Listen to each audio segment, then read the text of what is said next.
할렐루야. 오늘 전해드릴 말씀은 누가복음 18장 1절에서 8절까지 말씀 전해드리겠습니다. 과부와 재판장의 비유.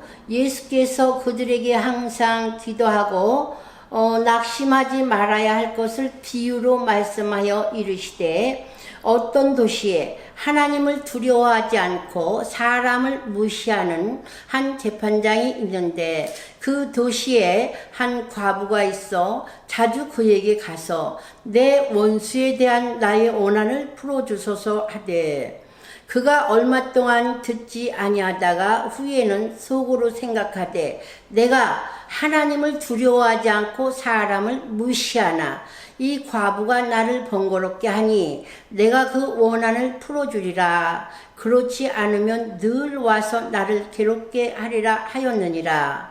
6절 말씀입니다.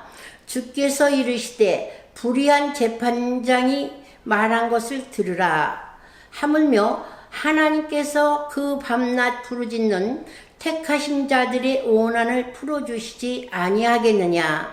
그들에게 오래 참으시겠느냐? 내가 너희에게 이르노니 속히 그 원한을 풀어주시리라. 그러나 인자가 올 때에 세상에서 믿음을 보겠느냐 하시니라. 할렐루야.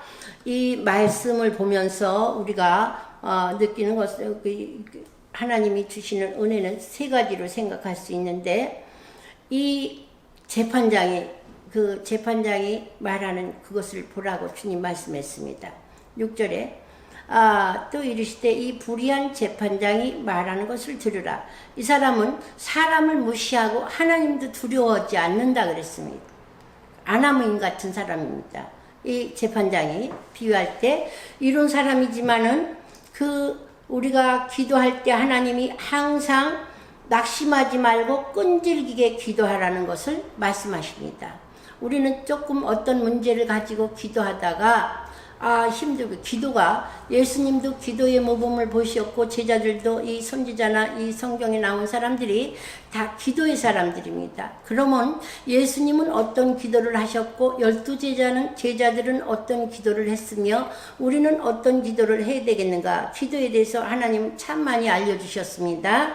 그런데 하나님이 주기도문에 대해서도 이렇게 하나님 직접 주님이 말씀해 주셨습니다. 너희는 이렇게 기도하라. 이렇게 주기도문을 알려주셨습니다. 제자들이 어떻게 기도하느냐고 물을 때, 근데 여기는 지금 한 과부가 있습니다. 과부는 얼마나 살기가 힘들겠습니까? 그 성경에서는 과부에 대해서 참 많이 나왔어요. 고아에 대해서도. 그래서 하나님이 이제 말씀했습니다. 너희가 이르시되 어떤 도시 하나님도 두려워하지 않고 사람을 무시한다 그랬습니다. 이 사람 어떻게 이렇게 하나님도 두려워하지 않고 사람도 무시하는 그 재판관이 됐습니다. 그런데 한 과부가 와서 그 원한에 대해서 항상 기도하는 거예요. 기도하고 이제 와서 쫄라대니까 이 과부가 이렇게 쫄라대는 게 귀찮았습니다. 이 과부가 날마다 나를 이렇게 번거롭게 하니까 내가 이제 이 기도를 들어줘야 되겠다. 이 원한을 들어줘야 되겠다.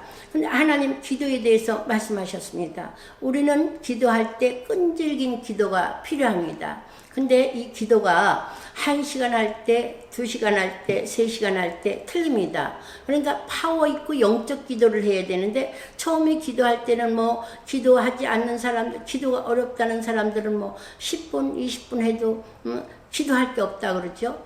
그런데 이제 기도가 조금 늘으면 1시간 하죠.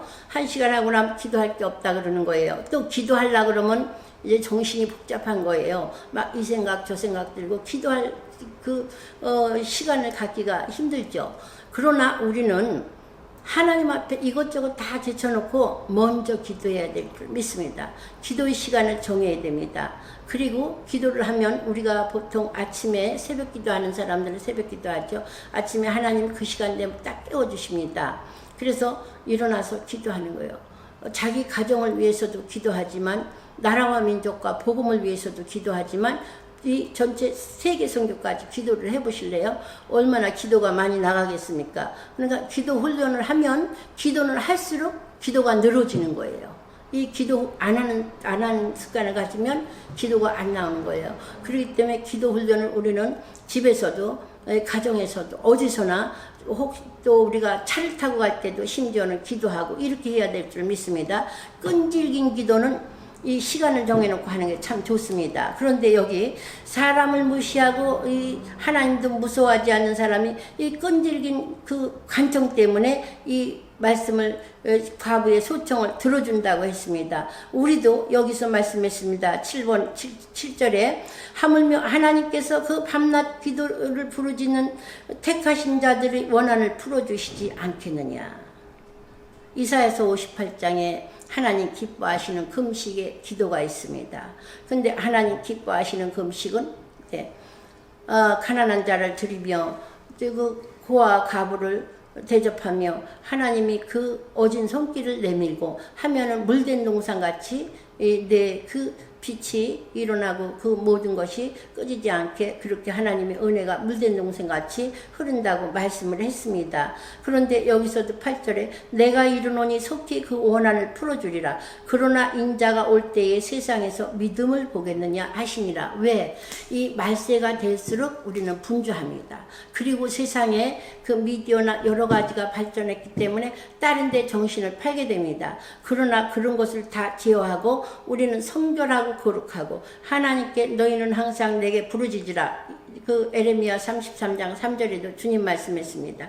그리하면 내가 내게 응답하겠고 크고 비밀한 일들을 알리리라. 주님 말씀했습니다. 이 기도는 하나님과 호흡과 같고 기도는 하나님 보좌를 여는 기도가 되고 이 기도에 대해서 우리 책이 참 많이 나왔고 또 성경에서도 많이 말씀했는데 올해는 우리가 정말 하나님의 복음을 위해서 기도, 이 나라 지금 하나님 대한민국이 얼마나 불안하고 또 이렇게 힘든 시기에 우리가 지금 코로나로 인해서 얼마나 몇 년 동안 고난 중에 있지만은 또 각 나라들은 또 전쟁하는 나라도 있어서 얼마나 지금 종말의 때가 이렇게 된 것을 우리는 알 수 있습니다. 또 많은 사람들이 깨어서 지금은 자지 않고 기도해야 할 시기입니다. 그래서 이 기도의 중요성을 우리는 알고 또 이 기도를 열심히 잘해서 하나님이 기뻐하시는 기도를 하며 하나님 그 사역에 기도를 하며